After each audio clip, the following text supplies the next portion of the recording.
मेरी हत्याकांड के तार अब टोंक जिले से भी जुड़ गए हैं। जयपुर जिले के अलीगढ़ की रहने वाली है। पुलिस पूछताछ कर रही है और यह बात सामने निकल कर आई है कि पूजा के माता पिता को उसकी शादी और हत्याकांड में शामिल लोगों के बारे में कोई जानकारी नहीं थी। 5 भाई बहनों में सबसे छोटी पूजा 5 साल पहले एयर होस्टेस बनने के इरादे से जयपुर गई थी। सुखदेव सिंह गोगामेडी में पूजा सैनी का नाम आने के बाद परिवार के लोग सदमे में हैं। परिवार का साफ कहना है कि वो घर से एयर होस्टेस बनने के लिए गई थी, लेकिन अभी तक वो कहां रही इसकी जानकारी उनके पास नहीं है।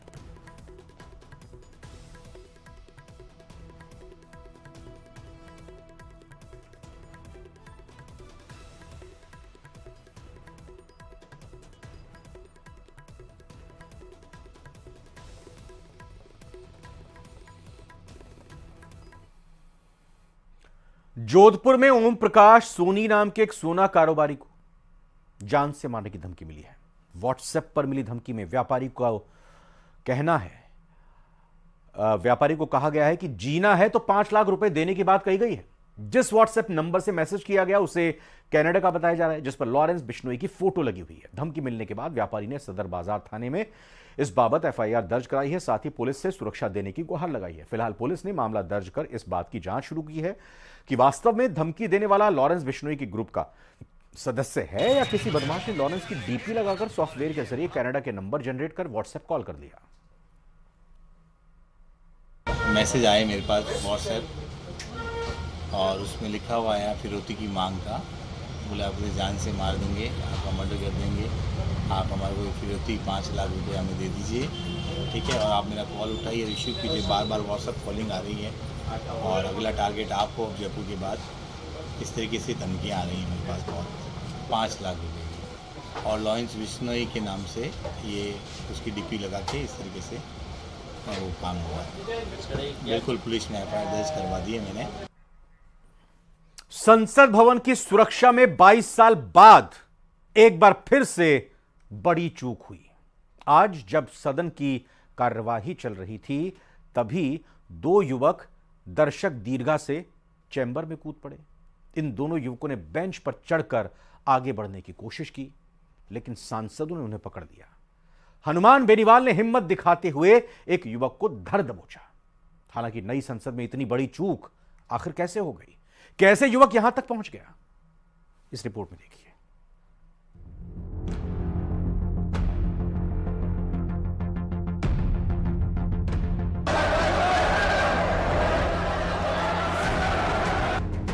ये देश की नई संसद है, बिल्कुल सुरक्षित। संसद का सत्र जारी था, सांसद आराम से बैठकर कार्रवाई को सुन रहे थे। तभी अचानक कुछ ऐसा हुआ जिससे पूरी संसद हिल गई। लोगों को आज से 22 साल पहले का मंजर याद आ गया। 22 साल पहले क्या हुआ था उसे जानने से पहले आप ये जानिए कि संसद में अब क्या हुआ है। आप इस तस्वीर को ध्यान से देखिए, जिसमें 2 युवक विजिटर्स गैलरी से अचानक नीचे कूद गए। सदन की बेंच पर कूदते हुए आगे बढ़ने लगे। युवकों ने जूते में कुछ स्प्रे छिपा रखा था, उसे निकालकर स्प्रे किया, जिससे सदन में पीला धुआं फैलने लगा।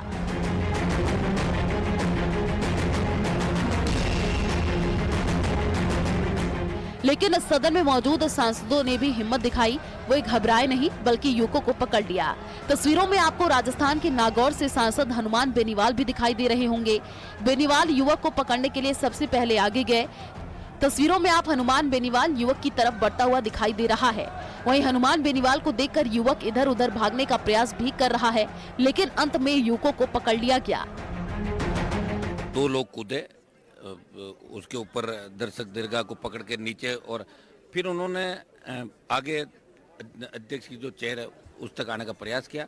हम लोगों ने उसको रोका, एक को रोका पहले और दूसरे को फिर दूसरे सांसदों ने रोका। इस तरह की घटना हो जाए तो ये दुखद है, क्योंकि ये तो और कुछ भी बहुत हो सकता था।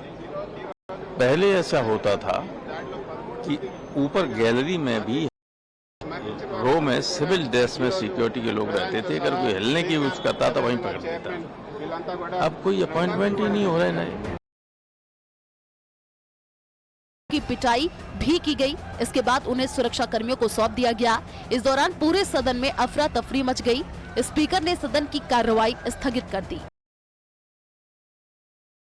बायोमेट्रिक वगैरह ये सब चेक हुआ पहले। सिक्योरिटी वगैरह तो सब सही थी, लेकिन उसके बावजूद भी वो बंदा वहाँ से कूद गया। अच्छा, अब एक्चुअली बात ये है ना कि सबके तो पास बन के जाते हैं और सबका बायोमेट्रिक से, आधार कार्ड से वेरिफिकेशन होकर तब जाते हैं। अब ऐसा किसी को वो भी नहीं कर सकते कि वो क्या ले रहा हो क्या नहीं। दोनों युवक सांसद विजिटर के पास पर सदन में आए थे। वहीं सदन के बाहर एक महिला और पुरुष ने पीले रंग का धुआं छोड़ा। इनके पास से कोई फोन या बैग बरामद नहीं हुआ। हालांकि बाहर से गिरफ्तार हुए दोनों लोगों का दावा है कि खुद से संसद पहुंचे और उनका किसी संगठन से ताल्लुक नहीं है। 2 युवक अंदर तो 2 लोग बाहर थे। वहीं बाहर से पकड़ी गई महिला ने नारेबाजी भी की।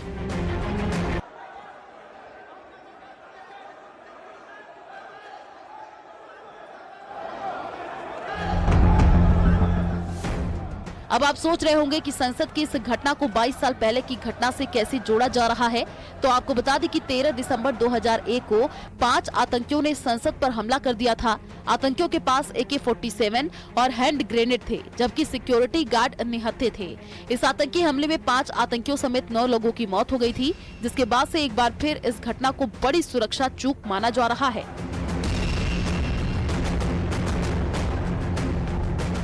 Bureau report, news 18 Rajasthan.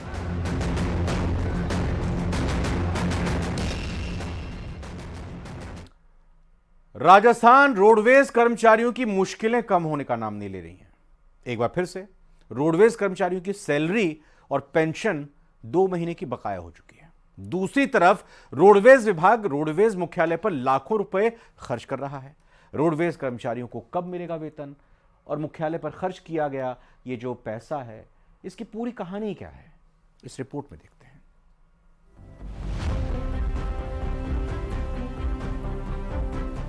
Rajasthan roadways कर्मचारियों को आखिरी बार दिवाली से पहले सैलरी और पेंशन दी गई थी।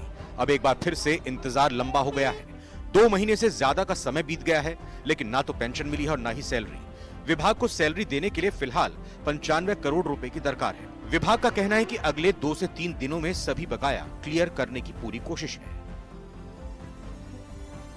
अभी हम लोग जो पिछले महीने का भी कंसेशन से हम जो ट्रेवल करवाते हैं वो लगभग 35 करोड़ रुपए हम सरकार से रीइंबर्स हमें मिलता है, लेकिन यहाँ से भेजने में और स्वीकृति निकलने में तो लगभग 10 से 12 दिन का टाइम लग जाता है। तो वो राशि मिलाकर के हम फिर से लगभग 160 करोड़ के आसपास राज्य सरकार से स्वीकृतियाँ जारी हो गई है। हमारा प्रयास है कि अगले 2-3 दिन में फिर से ये 70 से 80 करोड़ का पैसा हमारे खाते में आ जाए, तो हम हमारे ऑपरेशनल रेवेन्यू से मिला करके और सैलरी और पेंशन जो लगभग 95 करोड़ बनता है, हमारा प्रयास है कि हम उनको दे देंगे। एक तरफ रोडवेज कर्मचारी सैलरी और पेंशन के लिए तरस रहे हैं, तो दूसरी ओर रोडवेज मुख्यालय पर आधुनिक संसाधनों के लिए लाखों रुपए खर्च किए जा रहे हैं। भवन पर आधुनिक CCTV कैमरे इंस्टॉल किए गए हैं, मॉनिटर्स लगाए गए हैं, कैमरों पर निगरानी के लिए छोटा कंट्रोल रूम है। इस खर्च पर विभाग के MD नथमल डीडेल का कहना है कि मुख्यालय की सुरक्षा के लिए है। यही स्पष्ट करना चाहूँगा कि आज के टाइम में विभिन्न धरना प्रदर्शन भी होते हैं और रात को हालांकि गार्ड रहती है, बट हर सेक्शन में कुछ ना कुछ संवेदनशील कागज और अन्य चीज़ें रहती है।